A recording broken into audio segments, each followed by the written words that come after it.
It has been a busy time in the world of amazing radio, launching our tips for 2023 of late. And I am so fortunate today to be joined by one of those tips for 2023, St. Joshua. How are you? And how did it feel to be Woo! added to our tips for 2023? I am so amazing. I feel great. See, get the pun, right? I feel great. And it's just an absolute honor to not only be making great music, but to be recognized with Amazing Radio. They've been Amazing Radio has supported me since day one. And to see it progress up to this stage where I'm considered as ones to watch for 2023, not only in the UK, but in the USA as well in the same year is absolutely just an incredible feeling. I'd just like to clarify that the teams at UK and USA did not talk about this. So you gained those accolades for your own talent independently. Does that feel even better? just it just doesn't make sense. At some point, I have to think, wait, am I one to watch on both of them? Like, I remember receiving like the information and the contact, and I thought, wait, what, twice? Are you sure? Is that okay? But it just feels great, and it's just nice to be acknowledged two times. I don't mind having as many acknowledgements as I can get, and it's great. It's just great. So take us back to your beginnings in music then. How did you start out? So it started off. I've always been a singer, as in I've sung since I was a little kid. I think I sung before I could even speak. Then it went into school. School had a great music section or a great music environment where I'll spend time in the music classrooms, even during lunch, after school, before school. If I made it in on time, I was there. We built a really great community of young, talented musicians who just wanted to learn and be competitive with each other and beat each other with trying to be as creative as possible. And then after that, I guess for a lot of my friends, they went into work and they went into the normal lives. And I was like, I'm not done making music. I still want to do this. So I kept at it. And it then went from rather than learning about music, it was like, okay, so what is my identity? What do I want to do? How do I want to present myself? And that has been a longer journey of identifying my sound. And now I've reached to the point where I know what that is. And it feels so good to be able to have that freedom to express myself in any way that I want to with my music. So that's how I got started. So what was the music that you kind of grew up listening to that really inspired you? See, this is the funniest thing because I feel like I'm such a juxtaposition. Like there's the music in my heart has always been R&B and soul. So I listen to D'Angelo and Jill Scott and India RE and Maxwell. And my mum, she loved a lot of pop and gospel. So, there was a lot of Whitney Houston in the house. But then there was also like my sister would play bloody Spice Girls all the time. So I had that juxtaposition of so many different types of music. So I tried to fuse it all together to make this sort of pop, soul, R&B fusion where it kind of cool. I'm not that cool, but it can also be fun at the same time. So I always try to balance between the two.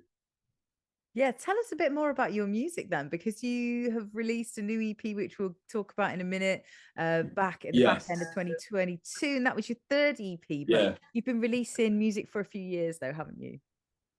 Yeah, so I started releasing music in 2021. So I released my first EP called Pilot back in July 21. And then I released EP2, which was my second EP, believe it or not, back in May of 2022. And EP2 was pretty much this fun EP. It was all, full of positivity. It included songs like Palo Santo and stuff, a new one there. And then I thought, all right, 6 months later, let's release EP3, which felt like the complete opposite of EP2. It was the more, or I always call it the moody younger brother of EP2, where EP2 was positive outlook, love, and sexiness. EP2 is no, I hate it out here. I'm going home.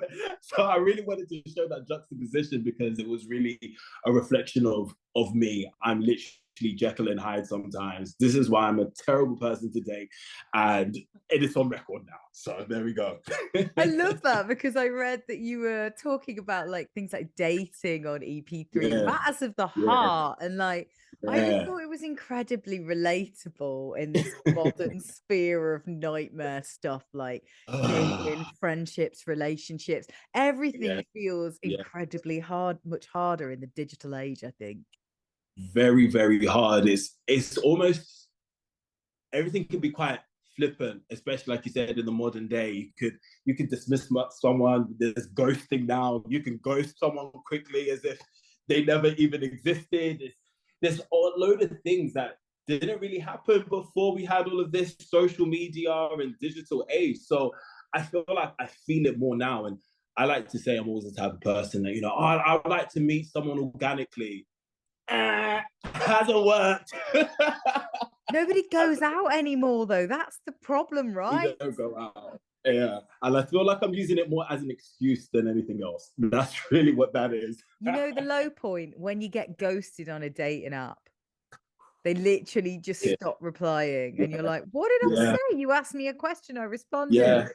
I've been ghosted from hello. Don't don't get it twisted. We've matched. What do you mean? I swear. What do you mean? No reply. It's so Yeah. important that you are channeling these really important issues into your Exactly. music. I mean, Exactly. the reaction from EP3 has been pretty insane, to be fair, hasn't it? Have you been really bowled over by that? Prepared. I wasn't prepared for EP2. So when EP2 was released, I wasn't really prepared about the reaction because it was kind of the first time I had more recognition in my music. So with EP3, I took time away from social media. So I uploaded it, put the music out there, and I allowed for people to react the way that they needed to. And I would go in and check every now and again and see what the comments are and see how people are reacting. But I tried to keep away from like the reactions. I like to make sure once I'm happy with the music, that's enough for me.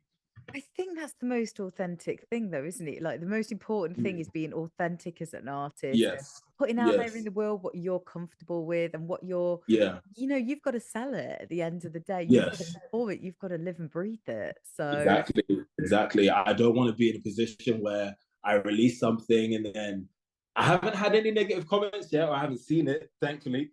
But I don't want to be in a position where I read it and then I get bogged down because it's a negative comment or something. So I try and stay away from all of that. And I want to build that habit now in the event where it does happen. It's all right. I haven't even seen it. So say what you want.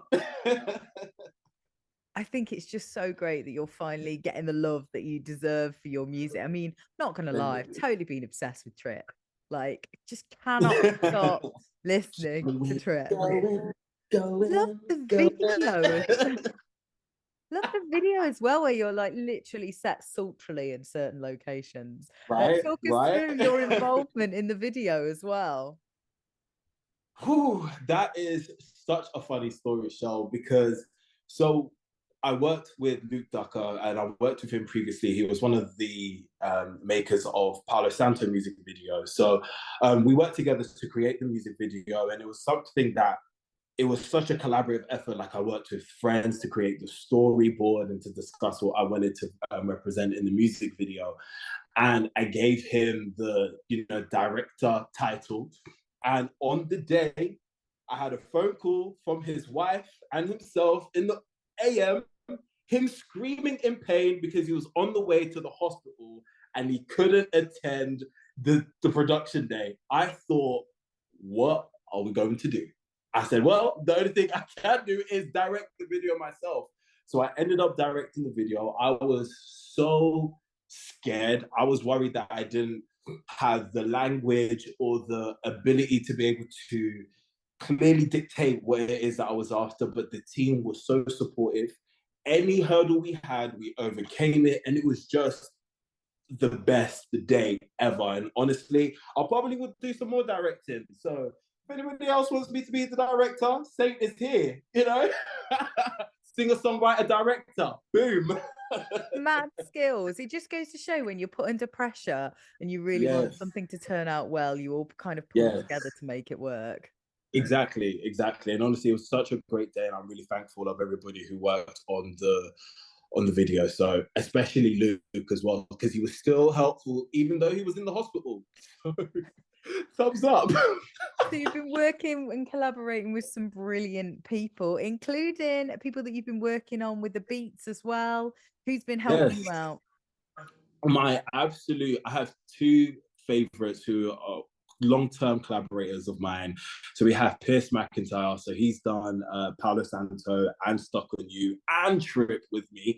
So you can expect a lot more music from us together. He's an incredible producer.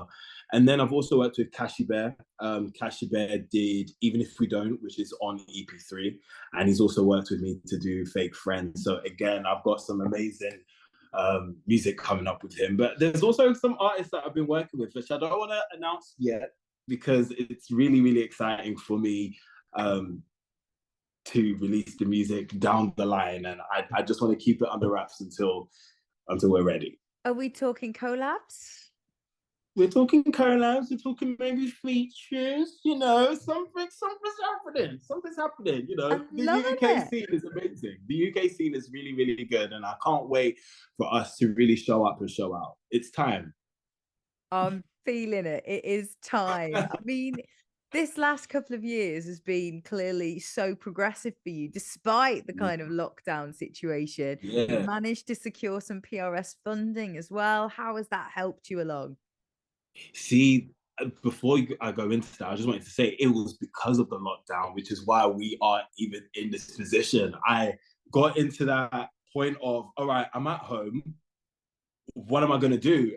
The one thing that I've always wanted to do is music. And that is how this whole thing came up again. There was always that long journey of stop and start. Do I want to do music? Do I not? Oh, I'm too scared. No, I'm going to do it. So I finally done it after lockdown. And, like you said, I've had so many great achievements, which I'm really, really proud of. And one of the achievements included having the PRS Momentum Fund. And in all honesty, like, I had no idea that I was even close to getting it. I thought, let me just apply. Let's just see what I can get. And for it to happen is absolutely just a dream come true because it just gives me that leg up to do the next things that I'm going to do for 2023. So again, we have some more things in store. We have, it includes a live version of EP3. So that is in the works, and as well as some other bits and pieces as well, including my headline show on the 1st of February. Yes, tell us about your headline show. It's in London, isn't it? It is. It's in the Social London, which is in Soho, 1st of February. I'm just so excited about the show because, like I said, it's the debut headline show.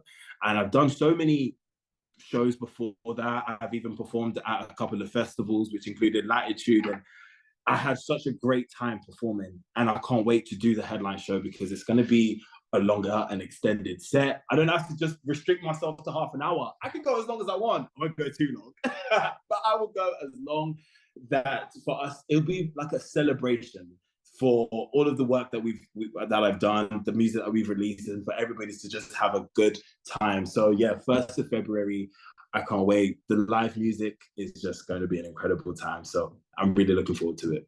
And what's the live setup for you at the moment? Well, I'm gonna keep this one a little secret. It's gonna be different. So at the moment, I normally have a 3-piece band. Well, actually 2-piece plus myself. But this time we're gonna change things up a whole lot. So Getting bigger and better, isn't it?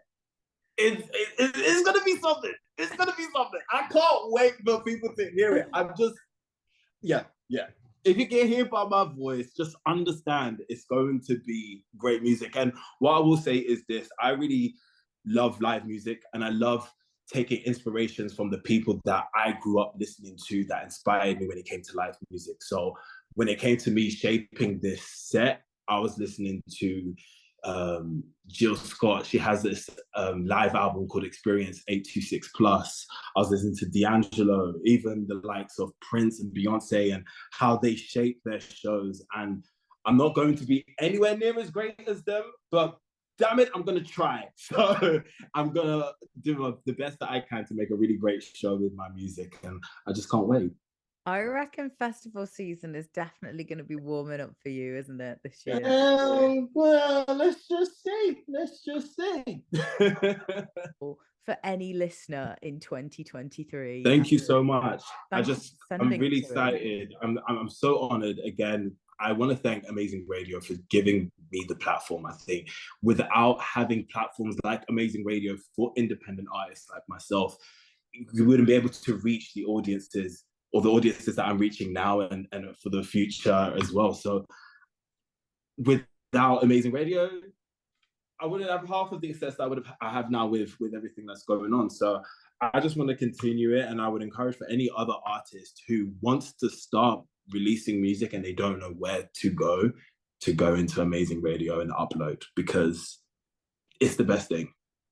Oh, you're an absolute legend. I'm going to cut that and use it as a testimonial, because it is music. So good, so good. Honestly, please keep us posted. There is new music being written. I know you can't talk about the collaborations, but there is new music on the way, hopefully soon.